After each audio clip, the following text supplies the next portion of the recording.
ओम नमो भगवती वासुदेवाय नमः। नमस्कार बंधुगण आपण माननकु आम यूट्यूब चैनल को स्वागत। बंधुगण आज आम जानिबा आपणक पई आगामी 2 दिनर स्थिति किपरि साब्यस्त हेबो, केउ प्रकारर ए 2 दिन को आपण माने प्लानिंग करिवे, ए दिन विशेष भाबरे आपण माननक पई किपरि साब्यस्त हेबो, केउ केउ जिनिस रे आपणकु फायदा हेबो, केउ सबु जिनिस रे आपणकु सावधानता अवलंबन करिबा पई पड़िबो, आपणकर लव लाइफ किपरि रहिबो, क्यारियर किपरि रहिबो, बिजनेस आउ व्यापार किपरि रहिबो एवं स्वास्थ्यर किछि महत्वपूर्ण इनफॉरमेशन मध्ये आमे आपण माननकु देबु। आउ ए वीडियो शेष रे आमे आपण माननकु किछि उपाय विषय रे मध्ये कहिबु, जहा द्वारा आपण ए 2 दिन को आहुरि अधिक शुभ और मंगलदायक करि परिबे। तेनु आगकु वीडियो आरंभ करबा पूर्व आमर आपनकु रिक्वेस्ट कि जदि आपण हमर ए चैनल रे नुआ करिसचंती ते चैनल को सब्सक्राइब करंतु, सांगरे नोटिफिकेशन बेल को मध्य ऑन करंतु, जहा द्वारा समय समय रे नुआ नुआ वीडियो रे नोटिफिकेशन आपनकु मिलिबो। तो आसंतु जानिबा किपरि रहिबो आपण माननक पई विशेष भाबरे ए 2 दिनर स्थिति।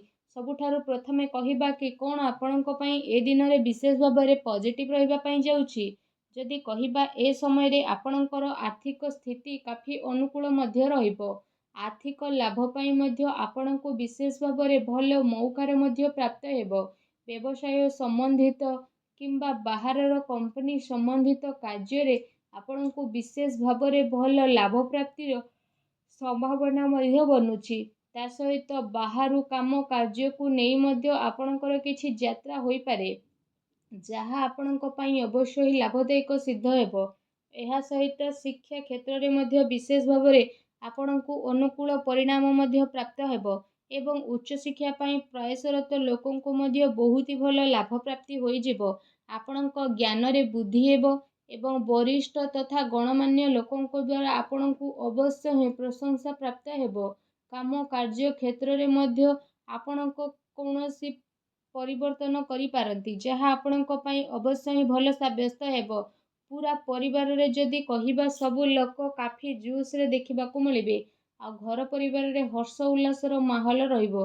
ए कारण पई आपण कोनोसी प्रॉपर्टी पई मध्य गभीरतार सह विचार करिवे।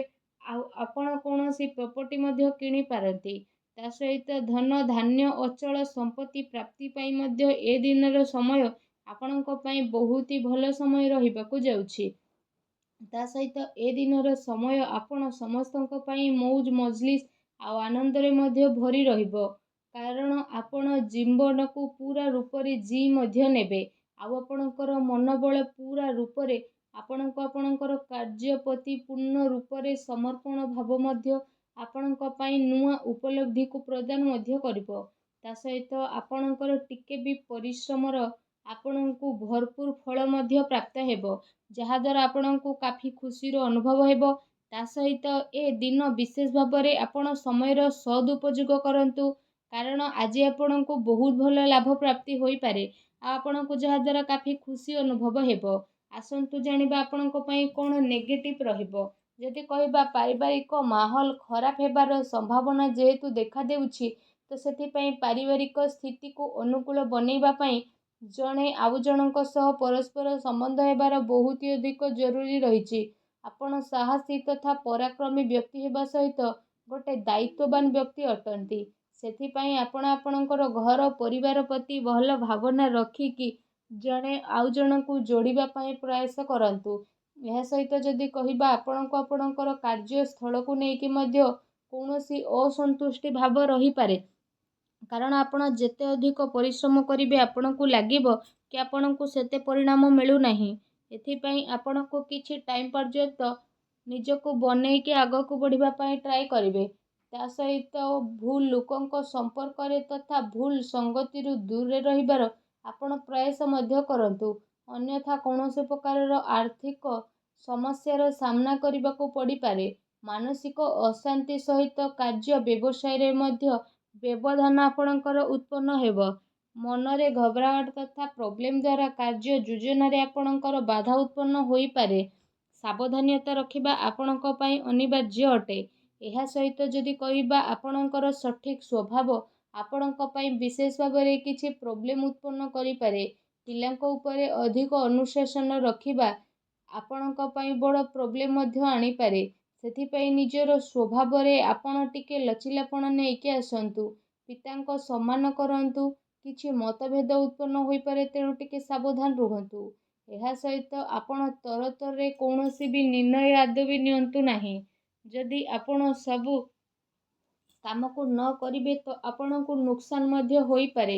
ଏ ଦିନରେ ଅଚାନକ ଯାତ୍ରା କାରଣରୁ ବିଶେଷ ଭାବରେ ଆପଣଙ୍କୁ ବହୁତ ପ୍ରୋବ୍ଲେମର ଫେସ୍ କରିବା ପାଇଁ ପଡ଼ିପାରିବ। ଉଦ୍ଧାର ମାଗୁଥିବା ଲୋକଙ୍କୁ ନଜରଅନ୍ଦାଜ କରନ୍ତୁ। ମତଭେଦର ଗୋଟେ ଲମ୍ବା ଶୃଙ୍ଖଳା ବନିବା କାରଣରୁ ଆପଣଙ୍କୁ ସାମଞ୍ଜସ୍ୟ ବନେଇବାରେ ମୁସ୍କିଲ ମଧ୍ୟ ଏ ଦିନରେ ଆସିପାରେ, ତେଣୁ ଟିକେ ସାବଧାନ ରୁହନ୍ତୁ। ଆସନ୍ତୁ ଜାଣିବା ଏ ସମୟରେ ଆପଣଙ୍କର ଲଭ୍ ଲାଇଫ୍ କିପରି ରହିବ। ଆପଣଙ୍କ ଦାମ୍ପତ୍ୟ ଜୀବନ ବିଷୟରେ ଯଦି କହିବା ତ ଏ ଦିନରେ ଆପଣଙ୍କ ପ୍ରେମ ଜୀବନ ପାଇଁ ବହୁତ ହି ଭଲ ଦିନ ରହିବ। ତା ସହିତ ପ୍ରେମ ମାମଲା ପାଇଁ ମଧ୍ୟ ଏ ସମୟ ଆପଣଙ୍କ ପାଇଁ ଅତି ଉତ୍ତମ ରହିବ। ଏହା ସହିତ ବିବାଦରୁ ଆପଣ ଦୂରେଇ ରୁହନ୍ତୁ। କାହାର କହିବା ଦ୍ୱାରା କୌଣସି କାର୍ଯ୍ୟ ଆପଣ କରନ୍ତୁ ନାହିଁ। ଆପଣଙ୍କୁ ଆପଣଙ୍କ ନିଜ ଉପରେ ଭରସା ରଖିବାକୁ ପଡ଼ିବ। ଅଥବା ନିଜେ ନିଜ ଉପରେ ଭରସା ରଖିକି ନିଜର ପ୍ରେମୀ ପ୍ରେମିକା ଉପରେ ଭରସା ରଖନ୍ତୁ ତଥା ଜଣେ ଆଉ ଜଣଙ୍କ ପ୍ରେମରେ ବନିକି ରୁହନ୍ତୁ, ଯାହାଦ୍ୱାରା ଏ ଦିନ ପ୍ରେମ ଜୀବନ ପାଇଁ ବହୁତ ହି ଭଲ ଦିନ ରହିବାକୁ ଯାଉଛି।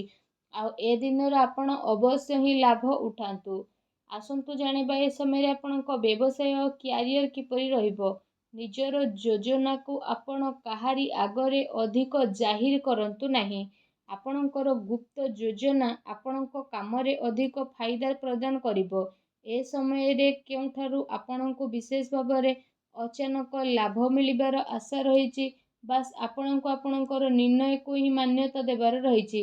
ପବ୍ଲିକ ଡିଲିଂ କାମରେ ଆପଣଙ୍କୁ ଅବଶ୍ୟ ହିଁ ଫାଇଦା ପ୍ରାପ୍ତି ହୋଇଯିବ। ତା ସହିତ ବ୍ୟବସାୟିକ କ୍ଷେତ୍ରରେ ଧନ ଲାଭର ସ୍ଥିତି ମଧ୍ୟ ବନୁଛି। ଆଉ କାର୍ଯ୍ୟ ସବୁ ଆପଣଙ୍କ ପାଇଁ ସବୁ ଆସାନୀରେ ମଧ୍ୟ ସଫଳ ହେବ। ଆଉ କାରବାର ବିସ୍ତାରର ମଧ୍ୟ ଆପଣ ଯୋଜନା ବନେଇ ପାରନ୍ତି, ଯାହା ଆପଣଙ୍କ ପାଇଁ ଆଗକୁ ଯାଇକି କାଫି ଲାଭଦାୟକ ସିଦ୍ଧ ହେବ। ଏହା ସହିତ ଆପଣଙ୍କୁ ପଇସା ନେଣ ଦେଣରେ ସାବଧାନ ରହିବାକୁ ପଡ଼ିବ। ପ୍ରପର୍ଟିରେ ନିବେଶ ମଧ୍ୟ ଆପଣ କରିପାରନ୍ତି, ଯାହା ଆପଣଙ୍କ ପାଇଁ ଆଗକୁ ଯାଇକି ଅବଶ୍ୟ ହିଁ ଲାଭଦାୟକ ସିଦ୍ଧ ହେବ। ତା ସହିତ ଚାକିରି ପେଶା ବ୍ୟକ୍ତି ବିଶେଷଙ୍କ ପାଇଁ ଏ ଦିନ ବହୁତ ହି ଭଲ ଦିନ ମଧ୍ୟ ରହିଯିବ। ଚାକିରି ସମ୍ବନ୍ଧିତ କୌଣସି ଭଲ ବଡ଼ ଖୁସି ଖବର ଆପଣଙ୍କୁ ମଧ୍ୟ ପ୍ରାପ୍ତ ହୋଇପାରେ, ଯାହାଦ୍ୱାରା ଆପଣଙ୍କ ମନ ବହୁତ ହି ପ୍ରସନ୍ନ ରହିବ। ଆସନ୍ତୁ ଜାଣିବା ଏ ଦିନରେ ଆପଣଙ୍କ ସ୍ୱାସ୍ଥ୍ୟ କିପରି ରହିବ। ଏ ଦିନରେ ଆପଣଙ୍କ ସ୍ୱାସ୍ଥ୍ୟ ସମୃଦ୍ଧ ବନିକି ରହିବ, କିନ୍ତୁ ଶୁଭାଶୁଭ ଗ୍ରହଙ୍କ ସ୍ଥିତି କାରଣରୁ ଏ ସମୟରେ ଆପଣଙ୍କୁ ସକାରାତ୍ମକ ଆଉ ନକାରାତ୍ମକ ଦୁଇଟି ପ୍ରକାରର ପରିଣାମ ମଧ୍ୟ ଦେଖିବା ପାଇଁ ମିଳିବ।